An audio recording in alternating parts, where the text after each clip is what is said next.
Metamorphoses by Ovid, written 1 ACE, translated by Sir Samuel Garth, John Dryden, et al., Book the 13th. The speeches of Ajax and Ulysses. The chiefs were set, the soldiers crowned the field. To these the master of the sevenfold shield upstarted fierce and kindled with disdain, eager to speak. Unable to contain his boiling rage, he rolled his eyes around the shore and Grecian galleys hauled aground. Then, stretching out his hands, "O Jove," he cried, "must then our cause before the fleet be tried? And dare Ulysses for the prize contend in sight of what he durst not once defend? But basely fled that memorable day, when I from Hector's hands redeemed the flaming prey. So, much 'tis safer at the noisy bar with words to flourish than engage in war. By different methods we maintain our right, nor am I made to talk, nor he to fight. In bloody fields I labour to be great. His arms are a smooth tongue and soft deceit. Nor need I speak my deeds, for those you see, the sun and day are witnesses for me. Let him who fights unseen relate his own, and vouch the silent stars and conscious moon. Great is the prize demanded, I confess, but such an abject rival makes it less. That gift, those honours he but hoped to gain, can leave no room for Ajax to be vain. Losing, he wins, because his name will be ennobled by defeat, who durst contend with me. Were my known valour questioned, yet my blood without that plea would make my title good. My sire was Telamon, whose arms employed with Hercules these Trojan walls destroyed, and who before with Jason sent from Greece in the first ship brought home the golden fleece. Great Telamon, from Achilles derives his birth, the inquisitor of guilty lives, in shades below. Sisyphus, whose son this thief is thought, rose up the restless heavy stone. Just Achilles, the king of gods above begot. Thus Ajax is the third from Jove. Nor should I seek advantage from my line, unless Achilles it was mixed with thine. As next of kin, Achilles' arms I claim. This fellow would engraft a foreign name upon our stock, and the Sisyphean seed by fraud and theft asserts his father's breed. Then must I lose these arms, because I came to fight uncalled, a voluntary name, nor shunned the cause, but offered you my aid. While he, long lurking, was to war betrayed, forced to the field he came, but in the rear, and feigned distraction to conceal his fear, till one more cunning caught him in the snare, ill for himself, and dragged him into war. Now, let a hero's arms a coward vest, and he who shunned all honours gain the best. And let me stand excluded from my right, robbed of my kinsman's arms, who first appeared in fight. Better for us, at home had he remained. Had it been true the madness which he feigned, or so believed, the less had been our shame, the less his counselled crime, which brands the Grecian name. Nor Philoctetes had been left inclosed in a bare island, to wants and pains exposed, where to the rocks, with solitary groans, his sufferings and our baseness he bemoans, and wishes, so may heaven his wish fulfill, the due reward to him who caused his ill.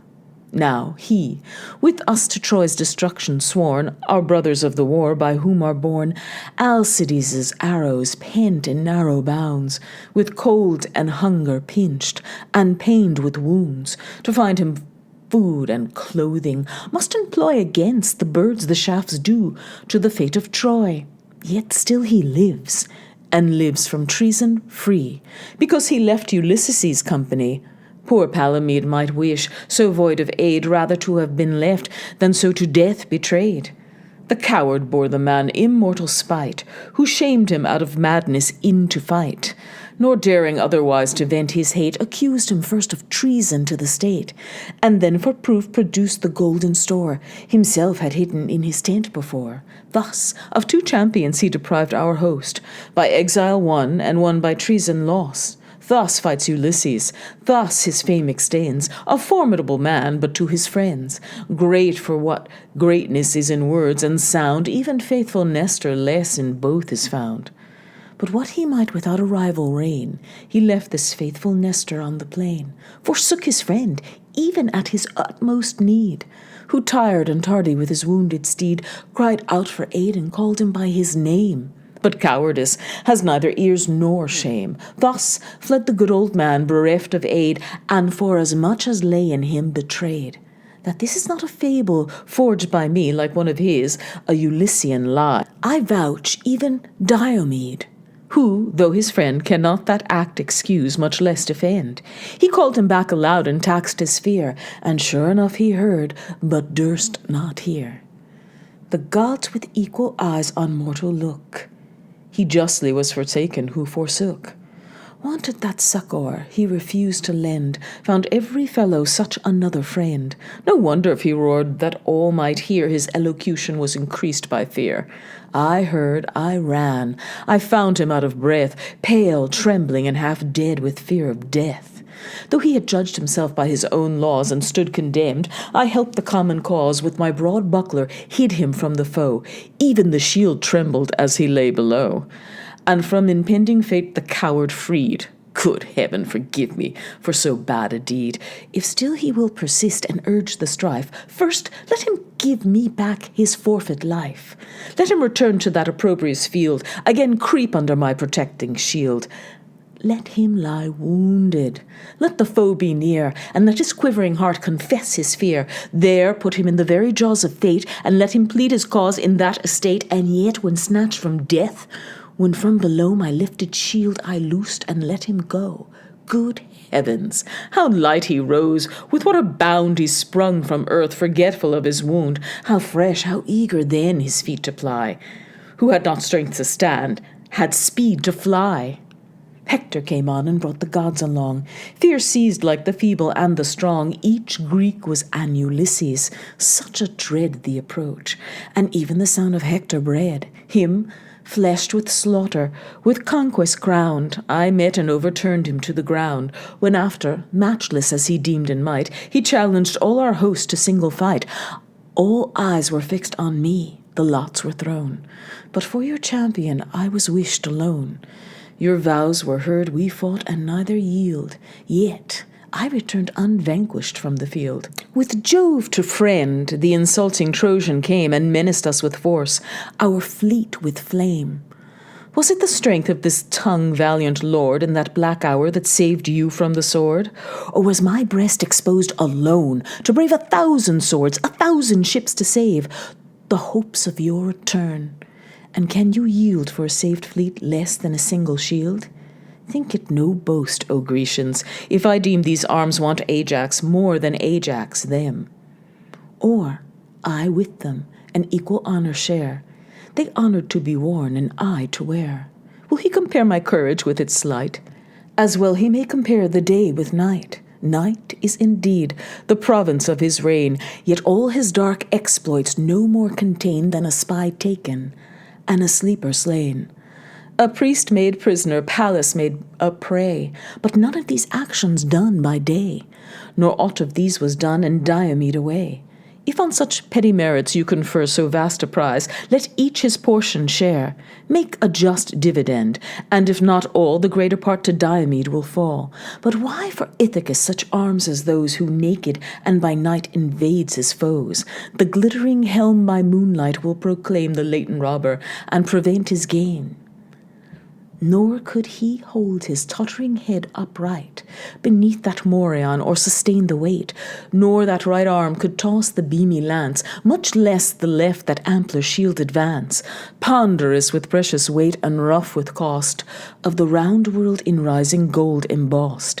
That orb would ill become his hand to wield, and look as for the gold he stole the shield, which should your error on the wretch bestow, it would not frighten, but allure the foe.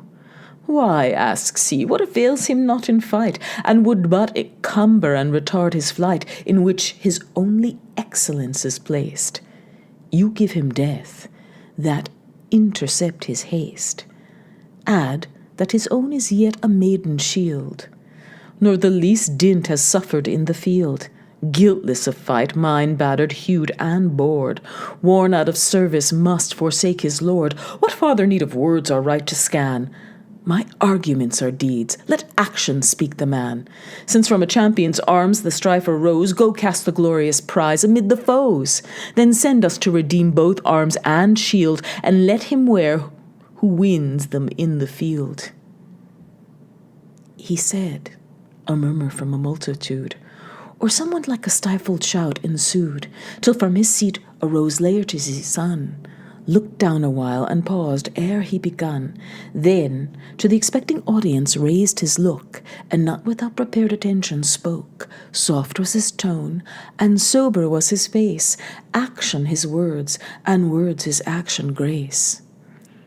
If heaven, my lords, had heard our common prayer, these arms had caused no quarrel for an heir. Still, great Achilles has his own possessed, and we with great Achilles had been blessed. But since hard fate and heaven's severe decree have ravished him away from you and me, at this he sighed and wiped his eyes and drew, or seemed to draw, some drops of kindly dew. Who can better succeed Achilles lost than he who gave Achilles to your host? This only I request, that neither he may gain by being what he seems to be, a stupid thing, nor I may lose the prize by having sent which heaven to him denies. Since great or small, the talent I enjoyed was ever in the common cause employed. Nor let my wit and wonted eloquence, which often has been used in your defence and in my own, this only time be brought to bear against myself, and deemed a fault. Make not a crime where nature made it none, for every man may freely use his own. The deeds of long ascended ancestors are but by grace of imputation ours. Theirs in effect. But since he draws his line from Jove, and seems to plead a right divine, from Jove, like him, I claim my pedigree, and am descended in the same degree. My sire, Laertes, was Arceus' heir. Arceus was the son of Jupiter. No parasite, no banished man is known in all my line. Let him excuse his own. Hermes ennobles too my mother's side. By both my parents to the gods allied, but not because that on the female part my blood is better, dare I claim desert, or that my sire from parasite is free, but judge by merit betwixt him and me. The prize be to the best, provided yet that Ajax for a while his kin forget, and his great sire and greater uncle's name, to fortify by them his feeble claim. Be kindred and relation laid aside, and honours caused by laws of honour tried. For if he plead proximity of blood, that empty title is with ease withstood. Peleus, the hero's sire, more nigh than he, and Pyrrhus, his undoubted progeny, inherit first these trophies of the field. To Cyrus or Pythia send the shield. And Teucer has an uncle's right, yet he waives his pretensions, nor contends with me. Then, since the cause on pure desert is placed, whence shall I take my rise? What reckon last? I not presume on every act to dwell, but take these few in order as they fell. Thetis, who knew the fates, applied her care to keep Achilles in disguise from war. Until the threatening influence was past, a woman's habit on the hero cast. All eyes were cozened by the borrowed vest, and Ajax, never wiser than the rest, found no Pelides there. At length I came, with proffered wares, to this pretended dame. She, not discovered by her mien or voice, betrayed her manhood by her manly choice, and while on female toys her fellows look, grasped in her warlike hand a javelin shook. Whom by this act revealed I thus spoke: O goddess born, resist not heaven's decree, the fall of Ilium is reserved for thee. Then seized him, and produced an open light, sent blushing to the field the fatal night. Mine then are all his actions of the war. Great Telephus was conquered by my spear, and after cured. To me the Thebans owe Lesbos and Tenedos their overthrow, Syros and Scylla, not on all to dwell. By me Lyrnessus and strong Chrysa fell. And since I sent the man who Hector slew, to me the ennoble Hector's death is due. Those arms I put into his living hand. Those arms, Pelides dead, I now demand. When Greece was injured in the Spartan prince, and met at Aulis to avenge the offence. 'Twas a dead calm or adverse blast that reigned, and in the port the wind-bound fleet detained. Bad signs were seen, and oracles severe were daily thundered in our general's ear, that by his daughter's blood we must appease Diana's kindled wrath, and free the seas. Affection, interest, fame his heart assailed, but soon the father o'er the king prevailed. Bold on himself he took the pious crime, as angry with the gods as they with him. No subject could sustain their sovereign's look, till this hard enterprise I undertook. I only thirst the imperial power control, and undermined the parent in his soul, forced him to exert the king for common good, and pay our ransom with his daughter's blood. Never was cause more difficult to plead, than where the judge himself against himself decreed.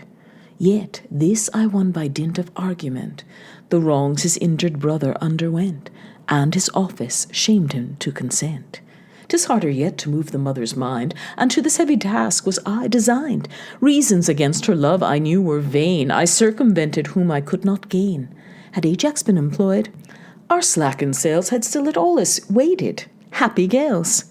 Arrived at Troy, your choice was fixed on me, a fearless envoy fit for a bold embassy. Secure I entered through the hostile court, glittering with steel and crowded with resort. There in the midst of arms I plead our cause, urge the foul rape and violated laws, accuse the foes as authors of the strife, reproach the ravisher, demand the wife. Priam, Antenor, and the wiser few I moved, but Paris and his lawless crew scarce held their hands and lifted swords, but stood in act to quench their impious thirst of blood. This Menelaus knows, exposed to share with me the rough preludium of the war. Endless it were to tell what I have done, in arms or council, since the siege begun. The first encounters past, the foe repelled, they skulked within the town. We kept the field. War seemed asleep for 9 long years. At length both sides resolved to push. We tried our strength. Now, what did Ajax, while our arms took breath, versed only in the gross mechanic trade of death? If you require my deeds, with ambushed arms I trapped the foe, or tired with false alarms, secured the ships, drew lines along the plain, the fainting cheered, chastised the rebel train, provided forage, our spent arms renewed, employed at home or sent abroad, the common cause pursued. The king, deluded in a dream by Jove, despaired to take the town and ordered to remove. What subject durst arraign the power supreme, producing Jove to justify his dream? Ajax might wish the soldiers to retain from shameful fight, but wishes were in vain.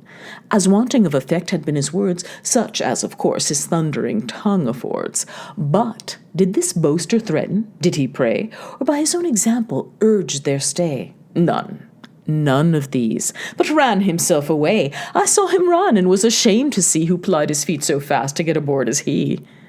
Then, speeding through the place, I made a stand, and loudly cried, O base degenerate band, to leave a town already in your hand, after so long expense of blood for fame, to bring home nothing but perpetual shame. These words, or what I have forgotten since, for grief inspired me then with eloquence, reduce their minds.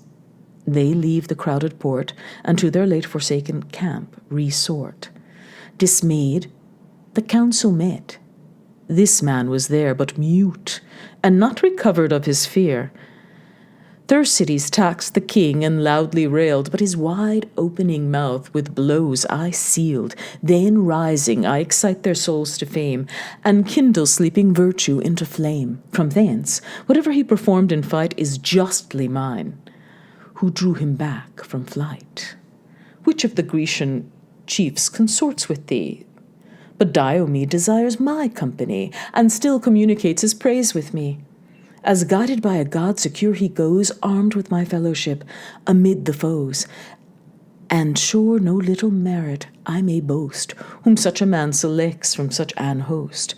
Unforced by lots I went without affright, to dare with him the dangers of the night. On the same errand sent we met the spy of Hector, double-tongued, and used to lie. Him I dispatched, but not till undermined I drew him first to tell what treacherous Troy designed. My task performed with praise, I had retired, but not content with this, to greater praise aspired. Invaded Rhesus and his Thracian crew, and him and his in their own strength I slew.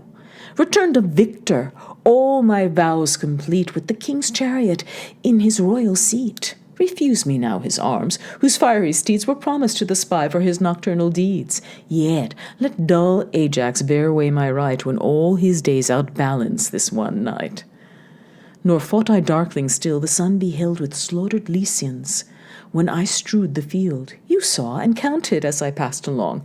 Alastor, Chromius, Ceranos the strong, Alcander, Perantinus, and Halius, Nomian, Charapos, Enomus, Coon, Chersidamus, and 5 beside, men of obscure descent, but courage tried. All these this hand I laid breathless on the ground, nor want I proofs of many a manly wound. All honest, all before, believe me not. Words may deceive, but credit what you see. At this he bared his breast, and showed his scars, as a furrowed field well ploughed with wars. Nor is this part unexercised, said he, that giant bulk of his from wounds is free. Safe in his shield he fears no foe to try, and better manages his blood than I. But this avails me not. Our boaster strove, not with our foes alone, but partial Jove. To save the fleet, this I confess is true, nor will I take from any man his due. But thus assuming all, he robs from you some part of honour to your share will fall. He did the best indeed, but did not all. Patroclus in Achilles' arms, and thought the chief he seemed with equal ardour fought, preserved the fleet, repelled the raging fire, and forced the fearful Trojans to retire. But Ajax boasts that he was only thought a match for Hector, who the combat sought. Sure, he forgets the king, the chiefs, and me. All were as eager for the fight as he but the 9th, and not by public voice, or ours preferred, was only fortune's choice. They fought, nor can our hero boast the event, for Hector from the field unwounded went. Why am I forced to name that fatal day that snatched the prop and pride of Greece away? I saw Pallades sink with pious grief, and ran in vain, alas, to his relief.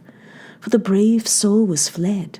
Full of my friend I rushed amid the war, his relics to defend, nor ceased my toil till I redeemed the prey, and loaded with Achilles marched away. Those arms which on these shoulders then I bore, 'tis just you to these shoulders should restore.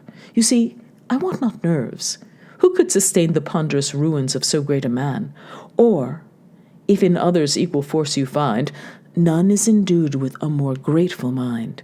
Did Thetis then, ambitious in her care, these arms thus laboured for her son prepare? That Ajax after him the heavenly gift should wear, for that dull soul to stare with stupid eyes on the learned unintelligible prize? What are to him the sculptures of the shield? Heaven's planets, earth, and ocean's watery field?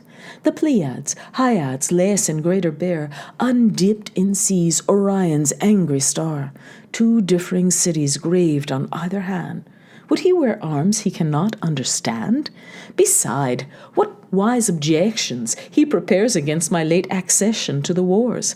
Does not the fool perceive his argument is with more force against Achilles bent?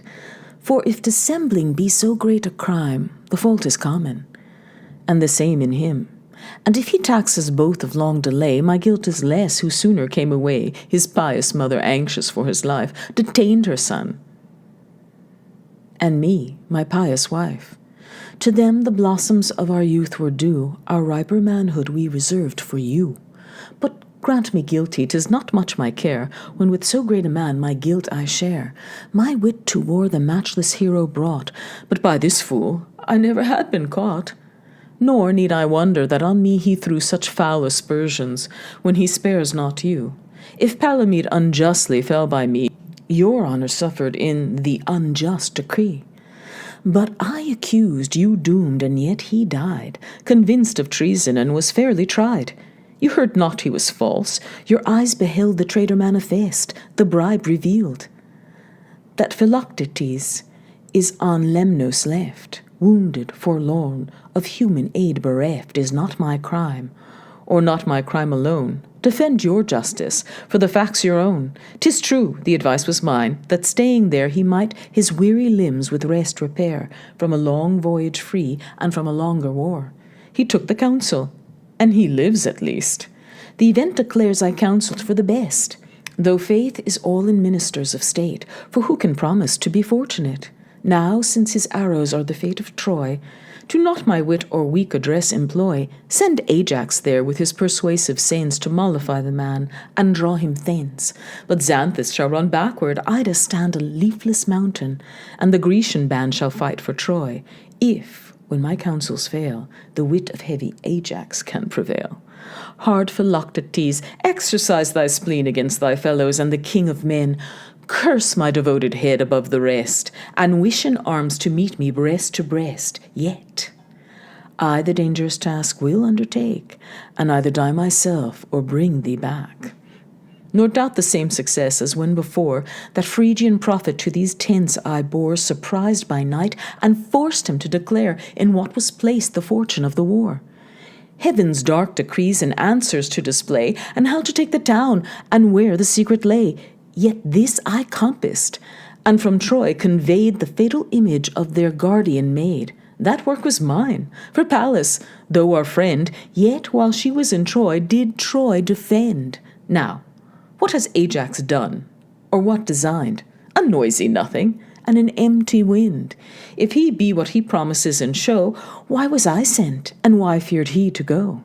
Our boasting champion thought the task not light to pass the guards, commit himself tonight, not only through a hostile town to pass, but scale with steep ascent the sacred place, with wandering steps to search the citadel, and from the priests their patroness to steal. Then, through surrounding foes, to force my way and bear in triumph home the heavenly prey, which, had I not, Ajax in vain had held before that monstrous bulk his sevenfold shield.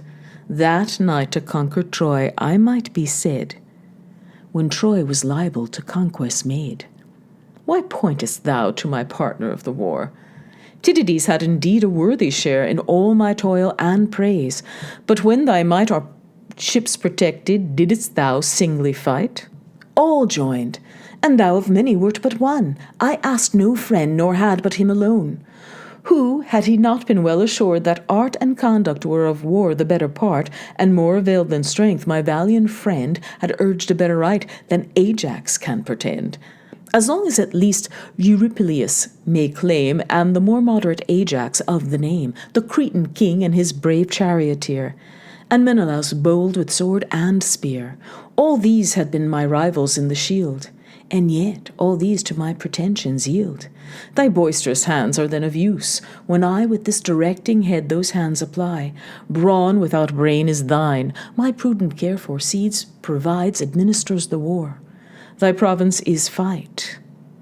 But when shall be the time to fight? The king counsels with me.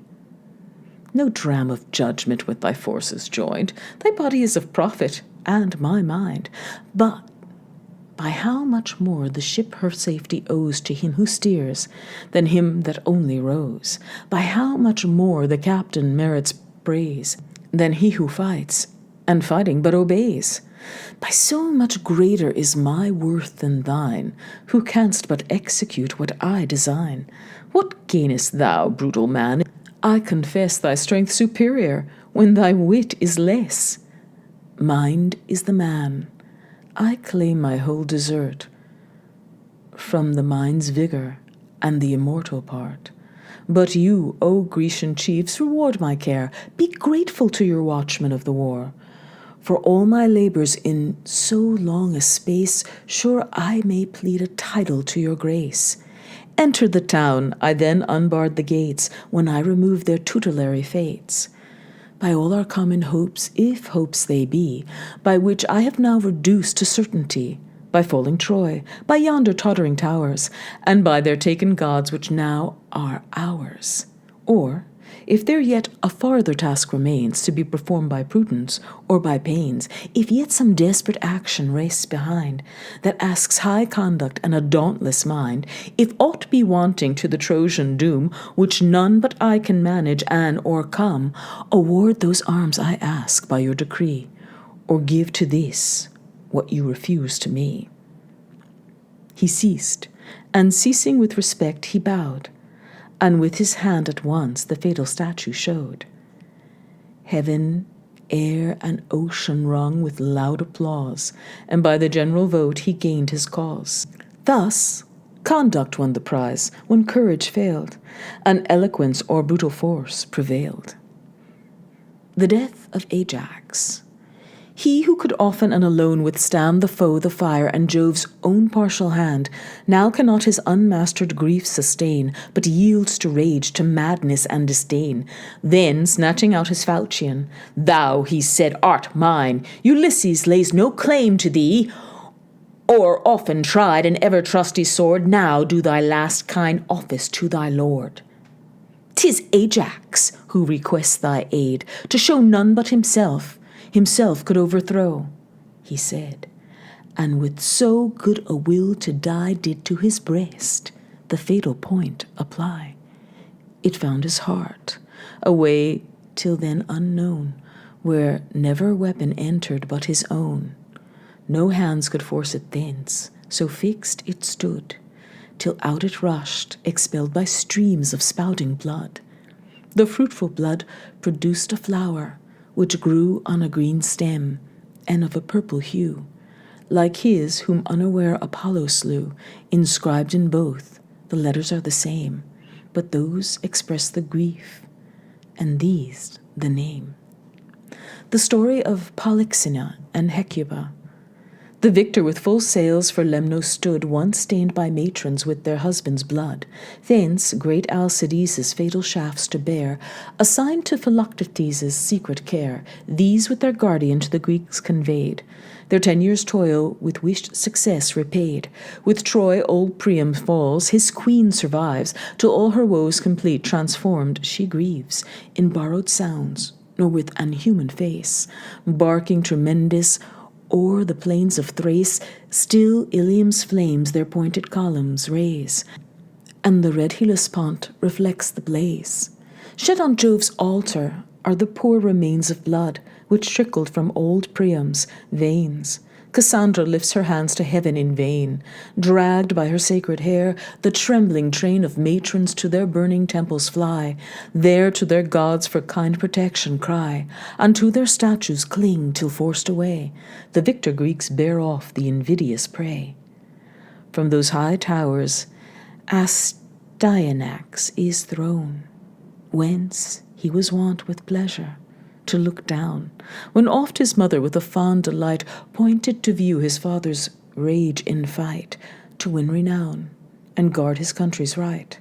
The winds now call to sea, brisk northern gales sing in the shrouds and court the spreading sails.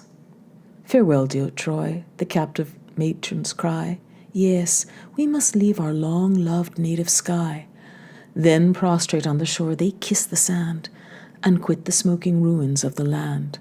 Last, Hecuba on board, sad sight appears, found weeping o'er her children's sepulchres, dragged by Ulysses from her slaughtered sons, whilst yet she grasped their tombs and kissed their mouldering bones. Yet Hector's ashes from his urn she bore, and in her bosom the sad relic wore. Then scattered on his tomb her hoary hairs, a poor oblation, mingled with her tears. Opposed to Ilium lie the Thracian plains, where Polymestor safe in plenty reigns. King Priam to his care commits his son, young Polydore, the chance of war to shun, a wise precaution. Had not gold consigned for the child's use to bouch the tyrant's mind, when sinking Troy to its last period drew, with impious hands his royal charge he slew. Then in the sea the lifeless corse is thrown, as with the body he the guilt could drown. The Greeks now riding on the Thracian shore, till kinder gales invite their vessels more. Here the wide opening earth to sudden view disclosed Achilles, great as when he drew the vital air, but fierce with proud disdain, as when he sought Briseis to regain, when stern debate and rash injurious strife unsheathed his sword, to reach Atreides' life. "And will ye go?" he said. "Is then the name of the once great Achilles lost to fame? Yet stay, ungrateful Greeks, nor let me sue in vain for honours to my manes due. For this just end Polyxena I doom with victims' rites to grace my slighted tomb." The phantom spoke, the ready Greeks obeyed, and to the tomb led the devoted maid, snatched from her mother, who with pious care cherished this last relief of her despair. Superior to her sex, the fearless maid approached the altar, and around surveyed the cruel rites and consecrated knife, which Pyrrhus pointed at her guiltless life. Then, as with stern amaze intent he stood, "Now strike," she said, "now spill my generous blood, deep in my breast or throat your dagger sheathe, while thus I stand prepared to meet my death. For life on terms of slavery I despise, yet no god approves this sacrifice. Oh, could I but conceal this dire event from my sad mother, I should die content. Yet should she not with tears my death deplore, since her own wretched life demands them more. But let not rude touch of man pollute a virgin victim. 'Tis a modest suit. It best will please whoe'er demands my blood, that I untainted reach the Stygian flood. Yet let one short, last dying prayer be heard. To Priam's daughter pay this last regard. 'Tis Priam's daughter, not a captive, sues. Do not the rites of sepulture refuse to my afflicted mother, I implore. Free without ransom my dead corpse restore. Nor barter me for gain when I am cold, but be her tears the price if I am sold. Time was she could have ransomed me with gold." Thus, as she prayed, one common shower of tears burst forth and streamed from every eye but hers. Even the priest wept, and with a rude remorse plunged in her heart the steel's resistless force. Her slackened limbs sunk gently to the ground, dauntless her looks unaltered by the wound. And as she fell, she strove with decent pride to hide what suits a virgin's care to hide. The Trojan matrons the pale corpse receive, and the whole slaughtered race of Priam grieve. Sad they recount the long disastrous tale. Then with fresh tears thee, royal maiden, bewail, thy widowed mother too, who flourished late, the royal pride of Asia's happier state. A captive lot now to Ulysses born, whom yet the victor would reject with scorn. Was she not Hector's wife? Hector's fame scarce can a master for his mother claim. With strict embrace the lifeless corse she viewed, and her fresh grief that flood of tears renewed, with which she lately mourned so many dead. Tears for her country, sons, and husband shed. With the thick gushing stream she bathed the wound, kissed her pale lips, then weltering on the ground, she with wonted rage her frantic bosom tore, sweeping her hair amidst the clotted gore, whilst her sad accents thus her loss deplore. "Behold a mother's last dear pledge of woe. Yes, 'tis the last I have to suffer now. Thus, my Polyxena, my ills must crown. Already in thy fate I feel my own. 'Tis thus, lest haply of my numerous seed one should unslaughtered fall, even thou must bleed. And yet I hoped thy sex had been thy guard. But neither has thy tender sex been spared. The same Achilles by whose deadly hate thy brothers fell urged thy untimely fate. The same Achilles whose destructive rage laid waste my realms, has robbed my childless age. When Paris' shafts with Phoebus' certain aid at length had pierced this dreaded chief, I said, secure of future ills he can no more. But see, he still pursues me as before. With rage rekindled his dead ashes burn, and yet his murdering ghost my wretched house must mourn. This tyrant's lust of slaughter I have fed with large supplies from my too fruitful bed. Troy's towers lie waste, and the wide ruin ends the public woe. But me fresh woe attends. Troy still survives to me, to none but me.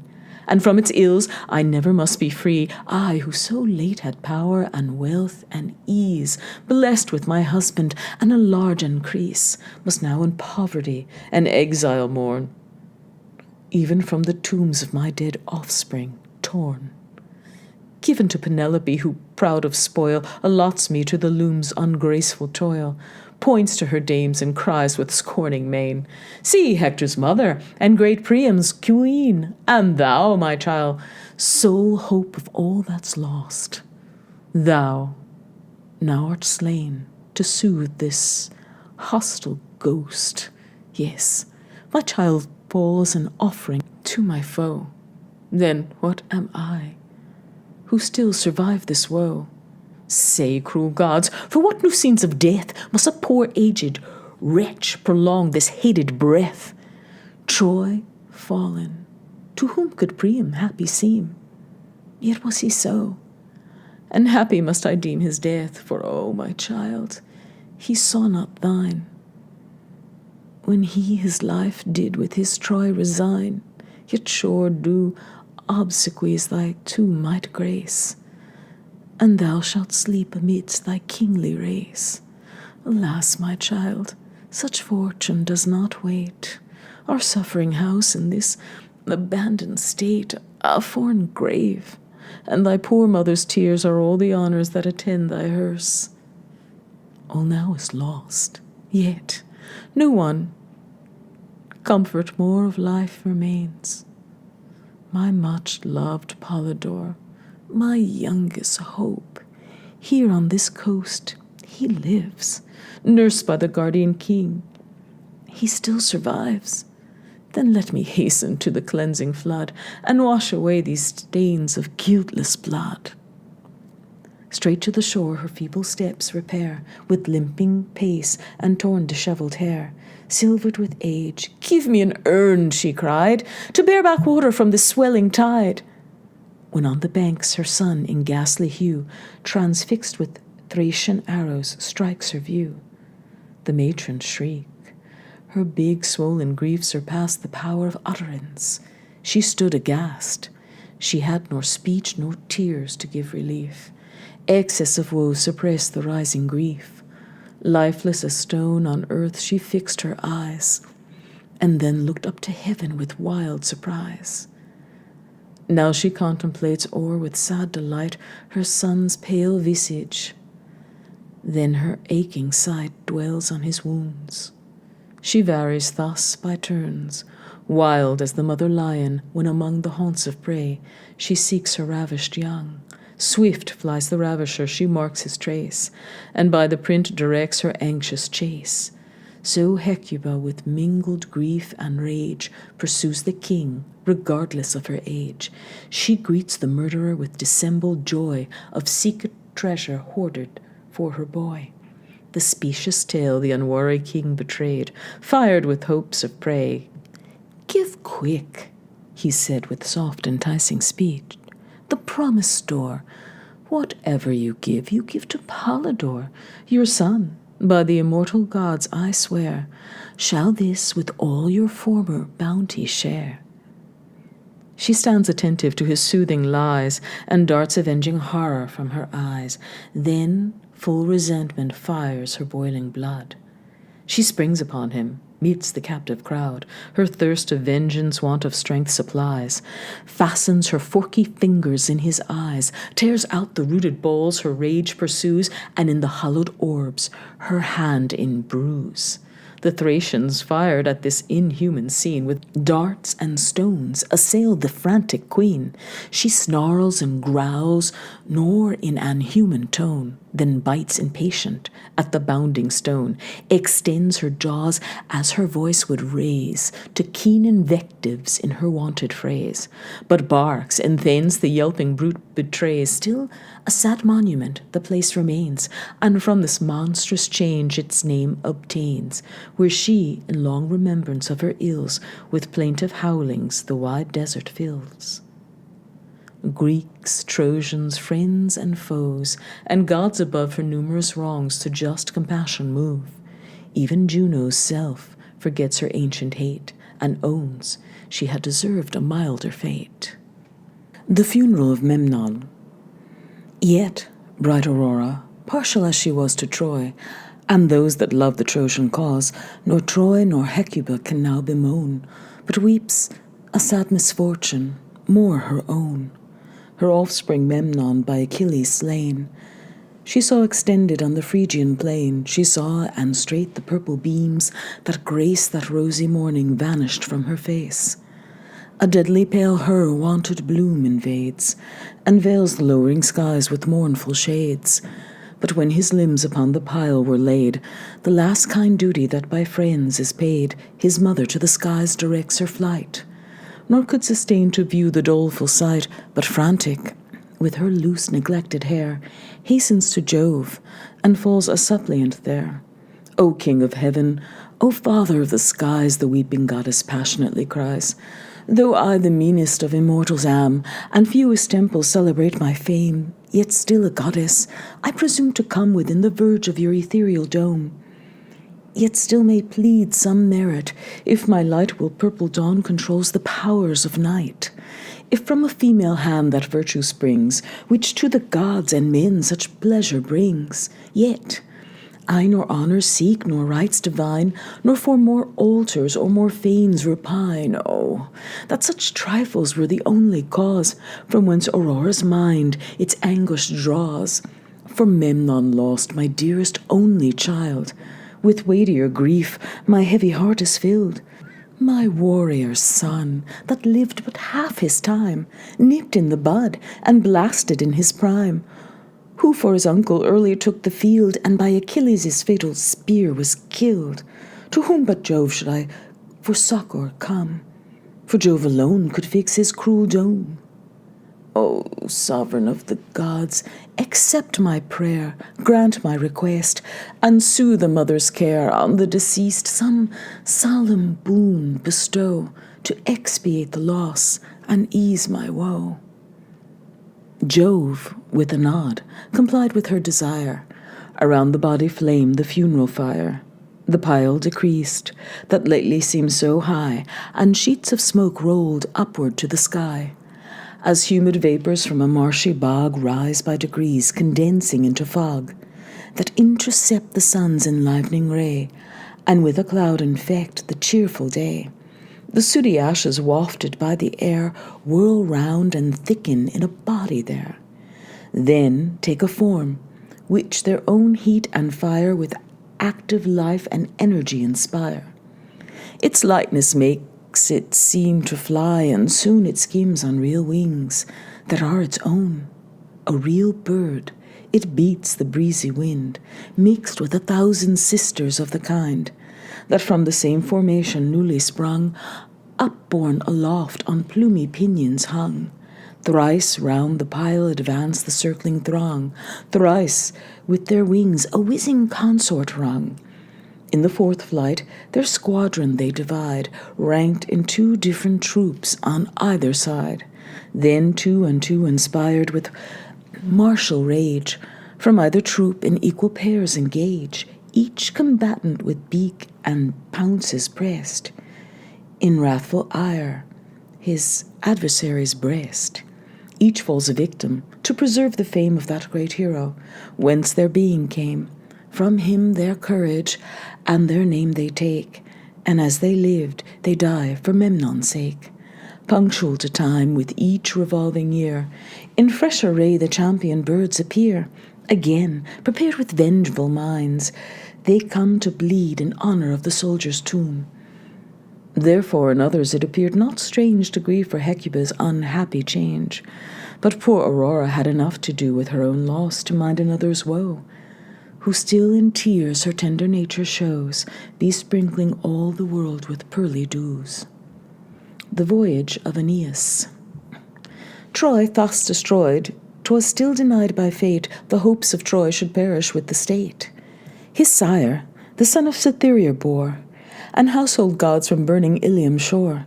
The pious prince a double duty paid, with each sacred burthen through the flames conveyed. with young Ascanius, and this only prize, of heaps of wealth he from Antandros flies, but struck with horror left the Thracian shore, stained with the blood of murdered Polydore.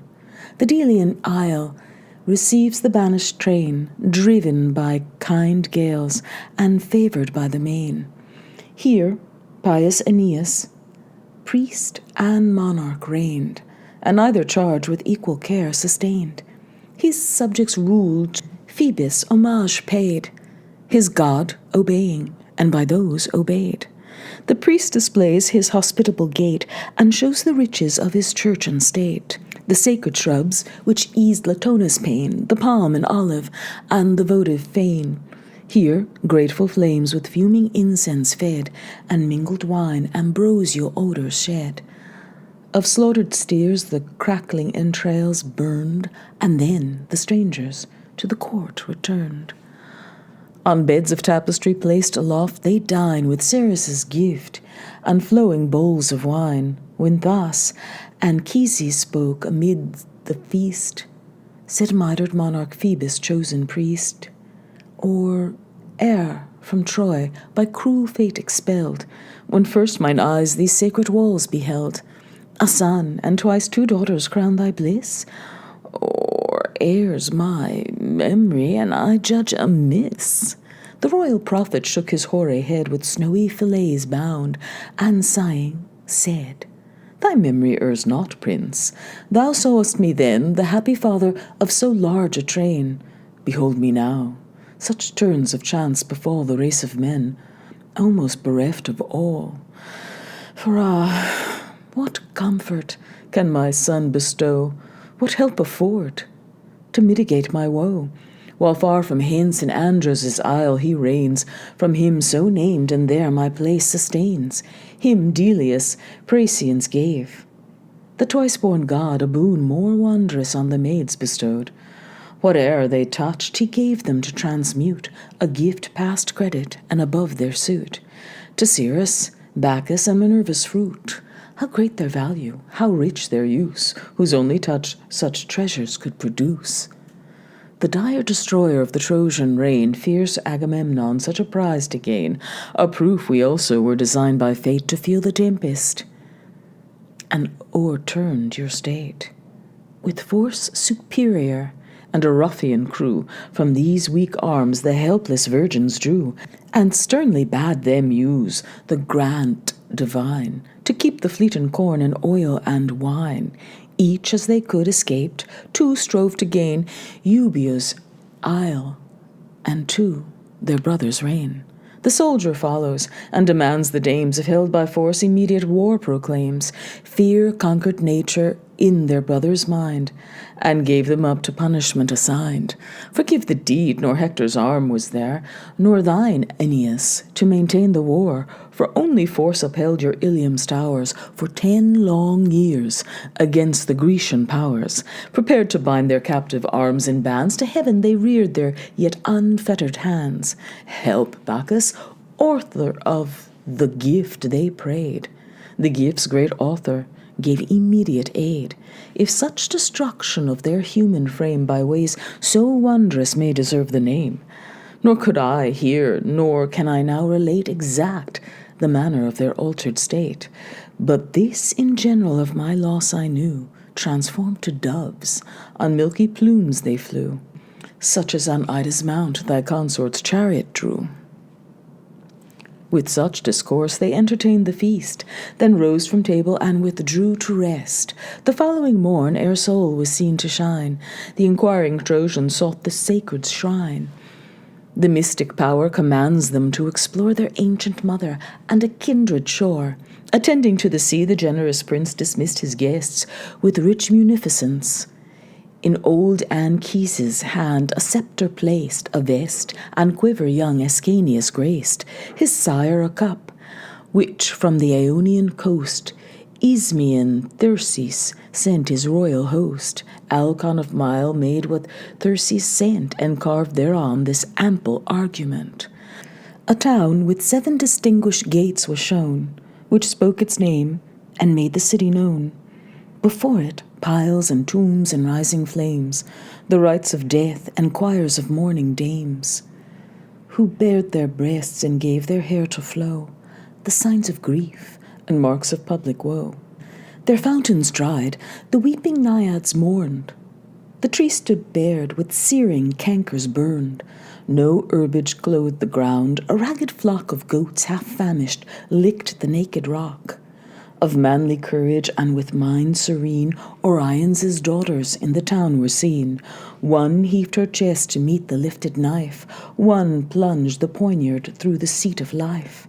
Their country's victims mourns the rescued state. The bodies burned and celebrates their fate. To save the failure of the illustrious line, from the pale ashes rose of form divine 2 generous youths.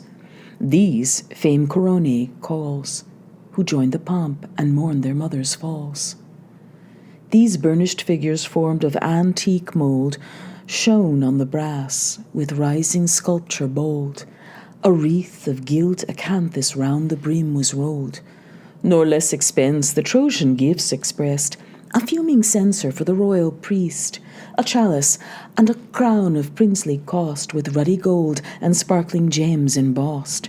Now hoisting sail to Crete the Trojans stood, themselves remembering sprung from Teucer's blood. But heaven forbids, and pestilential Jove from noxious skies the wandering navy drove. Her 100 cities left from Crete they bore, and sought the destined land, Ausonia's shore. But tossed by storms at either strophe lay, till scared by harpies from the faithless bay. Then, passing onward with a prosperous wind, left sly Ulysses' spacious realms behind. Ambratia's state, in former ages known, the strife of gods, the judge transformed to stone. They saw. For Actian Phoebus since renowned, who Caesar's arms with navy conquest crowned. Next, past Dodona, wont of old to boast her vocal forest, and Chaonia's coast, where King Metamorphoses' sons on wings aspired, and saw secure the harmless fuel fired. Now to Phaeacia's happy isle they came, for fertile orchards known to early fame. Epirus past, they next beheld with joy a second Ilium, and fictitious Troy. Here Trojan Helenus the sceptre swayed, who showed their fate and mystic truths displayed. By him confirmed Sicilia's isle they reached, whose sides to sea 3 promontories stretched. Pacanos to the stormy south is placed. On Lilybaeum blows the gentle west. Peloro's cliffs the northern bear survey, who rules above and dreads to touch the sea. By this they steer, and favoured by the tide, secure by night in Zancle's harbour ride. Here cruel Scylla guards the rocky shore, and there the waves of loud Charybdis roar. This sucks and vomits ships and bodies drowned, and ravenous dogs the womb of that surround. In face a virgin, and, if aught be true by bards recorded, once a virgin too. A train of youths in vain desired her bed. By sea nymphs loved, to nymphs of seas she fled. The maid to these with female pride displayed their baffled courtship, and their love betrayed. When Galatea thus bespoke the fair, but first she sighed, while Scylla combed her hair. You, lovely maid, a generous race pursues, whom safe you may, as now you do, refuse. To me, though powerful in a numerous strain of sisters, sprung from gods who rule the main, my native seas could scarce a refuge prove, to shun the fury of the Cyclops' love. Tears choked her utterance here. The pitying maid with marble fingers wiped them off, and said, My dearest goddess, let thy Scylla know, for I am faithful, whence these sorrows flow. The maid's entreaties o'er the nymph prevail, who thus to Scylla tells the mournful tale. The story of Acis, Polyphemus, and Galatea. Acis, the lovely youth, whose loss I mourn, from Phaeunus and the nymph Cymethus born, was both his parents' pleasure, but to me was all that love could make a lover be. The gods our minds in mutual bands did join. I was his only joy, and he was mine. Now 16 summers the sweet youth had seen, and doubtful down began to shade his chin. When Polyphemus first disturbed our joy, and loved me fiercely as I loved the boy, ask not which passion in my soul was higher, my last aversion or my first desire. Nor this the greater was, nor that the less. Both were alike, for both were in excess. Thee, Venus, thee both heaven and earth obey. Immense thy power, and boundless is thy sway. The Cyclops who defied the ethereal throne, and thought no thunder louder than his own, the terror of the woods, and wilder fire than wolves in plains or bears in forests are. The inhuman host, who made his bloody feasts on mangled members of his butchered guests, yet felt the force of love and fierce desire, and burnt for me with unrelenting fire. Forgot his caverns and his woolly care, assumed the softness of a lover's air, and combed with teeth the rakes his rugged hair. Now with a crooked scythe his beard he sleeks, and mows the stubborn stubble of his cheeks. Now in the crystal stream he looks, to try his simigers and rouse his glaring eye. His cruelty and thirst of blood are lost, and ships securely sail along the coast. The prophet Telemus arrived by chance where Aetna's summits to the seas advance, who marked the tracks of every bird that flew, and sure presages from their flying drew, foretold the Cyclops that Ulysses' hand in his broad eye should thrust a flaming brand. The giant with a scornful grin replied, "Vain augur, thou hast falsely prophesied. Already love his flaming brand has tossed. Looking on two fair eyes my sight I lost." Thus, warned in vain, with stalking pace he strode, and stamped the margin of the briny flood with heavy steps, and weary sought again the cool retirement of his gloomy den. A promontory sharpening by degrees ends in a wedge and overlooks the seas. On either side below the water flows. This airy walk the giant lover chose. Here on the midst he sate, his flocks unled. Their shepherd followed, and securely fed. A pine so burly and of length so vast, that sailing ships required it for a mast. He wielded for a staff his steps to guide, but laid it by his whistle while he tried. 100 reeds of a prodigious growth scarce made a pipe proportioned to his mouth, which, when he gave it wind, the rocks around and watery plains the dreadful hiss resound. I heard the ruffian shepherd rudely blow, where is a hollow cave I sat below. On Acis' bosom I my head reclined, and still preserved the poem in my mind. O lovely Galatea, whiter far than falling snows and rising lilies are, more flowery than the meads, as crystal bright, erect as alders and of equal height, more wanton than a kid, more sleek thy skin than orient shells that on the shores are seen, than apples fairer when the boughs they laid, pleasing as the winter suns or summer shade, more grateful to the sight than goodly plains, and softer to the touch than down of swans, or curds new turned, and sweeter to the taste than swelling grapes, than to the vintage haste, more clear than ice or running streams that stray through garden plots, but more swift than they. Yet Galatea harder to be broke than bullocks unreclaimed to bear the yoke, and far more stubborn than the knotted oak, like sliding streams impossible to hold, like them fallacious, like their fountains cold, more warping than the willow to decline my warm embrace, more brittle than the vine, immovable and fixed in thy disdain, tough as these rocks, and of a harder grain, more violent than is the rising flood, and the praised peacock is not half so proud, fierce as the fire and sharp as thy thistles are, and more outrageous than a mother bear, deaf as the billows to the vows I make, and more revengeful than a trodden snake, in swiftness fleeter than the flying hind, or driven tempest or the driving wind. All other faults with patience I can bear, but swiftness is the vice I only fear. Yet if you knew me well, you would not shun my love, but to my wish embraces run, would languish in your turn and court my stay, and much repent of your unwise delay. My palace in the living rock is made by nature's hand, a spacious pleasing shade, which neither heat can pierce, nor cold invade. My gardens filled with fruits you may behold, and grapes in clusters imitating gold, some blushing bunches of a purple hue, and these and those are all reserved for you. Red strawberries in shades, expecting stand, proud to be gathered by so white a hand. Autumnal cornels latter fruit provide, and plums to tempt you turn their glossy side. Not those of common kinds, but such alone as in Phasian orchards might have grown.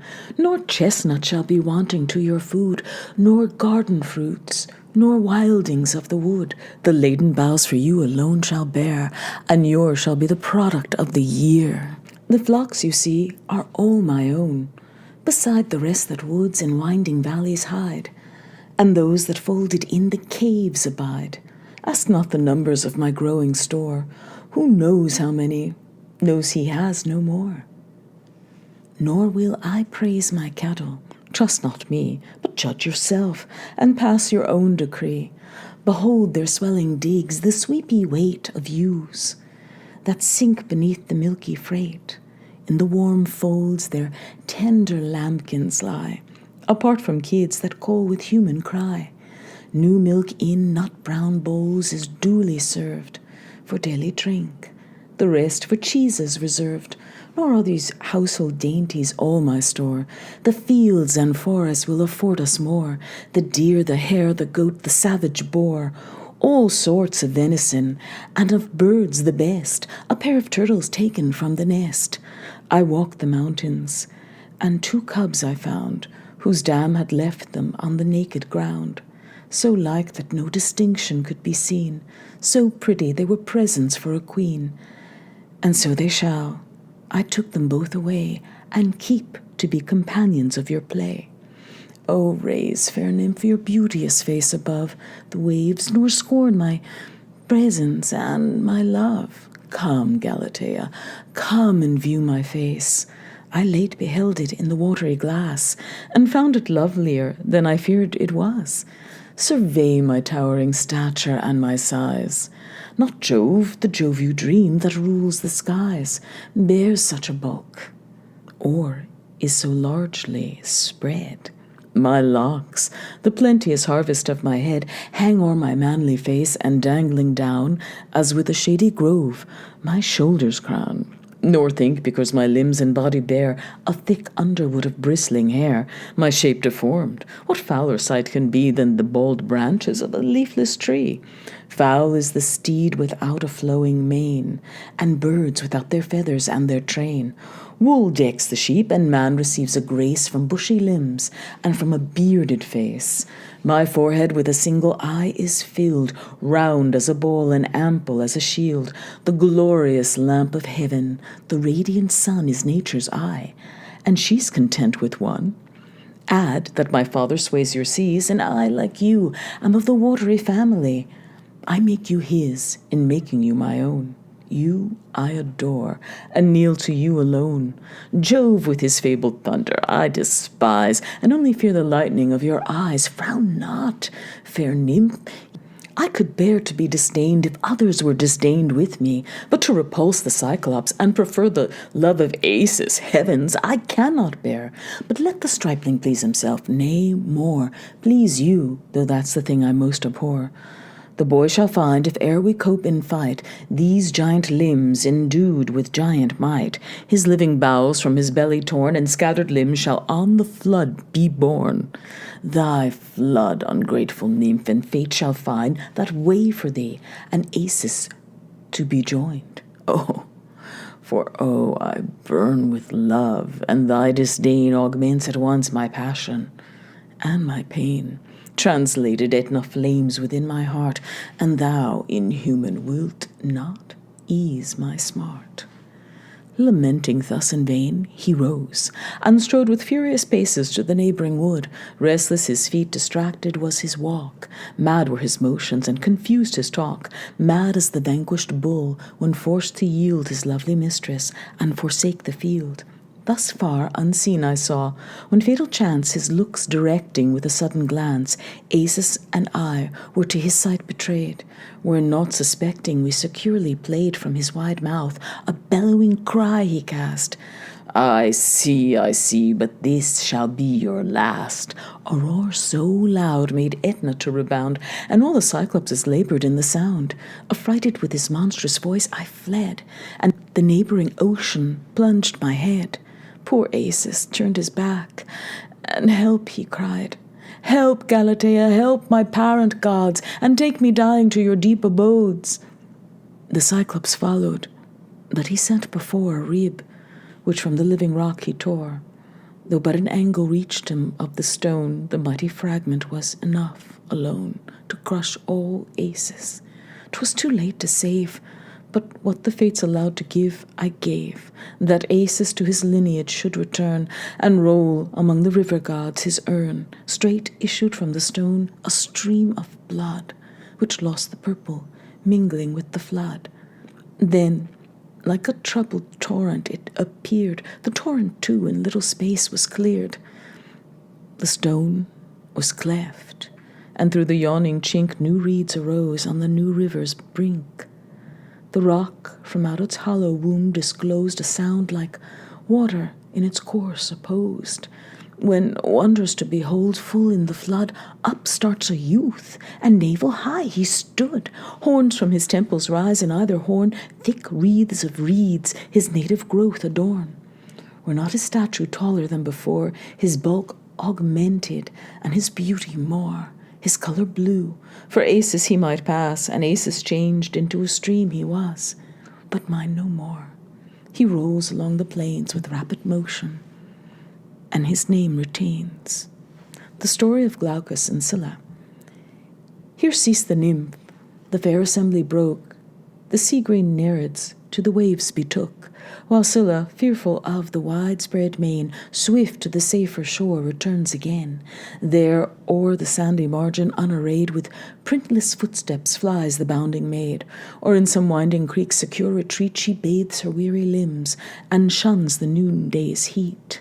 Her Glaucus saw, as o'er the deep he rode, new to the seas and late received a god. He saw and languished for the virgin's love. With many an artful blandishment he strove her flight to hinder, and her fears remove. The more he sues, the more she wings her flight, and nimbly gains a neighbouring mountain's height. Steep shelving to the margin of the flood, a neighbouring mountain bare and woodless stood. Here, by the place secured, her steps she stayed, and trembling still her lover's form surveyed. His shape, his hue, her troubled sense appall, and dropping locks that o'er his shoulders fall. She sees his face divine and manly brow end in a fish's wreathy tail below. She sees and doubts within her anxious mind whether he comes of god or monster kind. This Glaucus soon perceived, and oh, forbear, his hand supporting on a rock lay near. Forbear, he cried, fond maid, this needless fear. Nor fish am I, nor monster of the main, but equal with the watery gods I reign.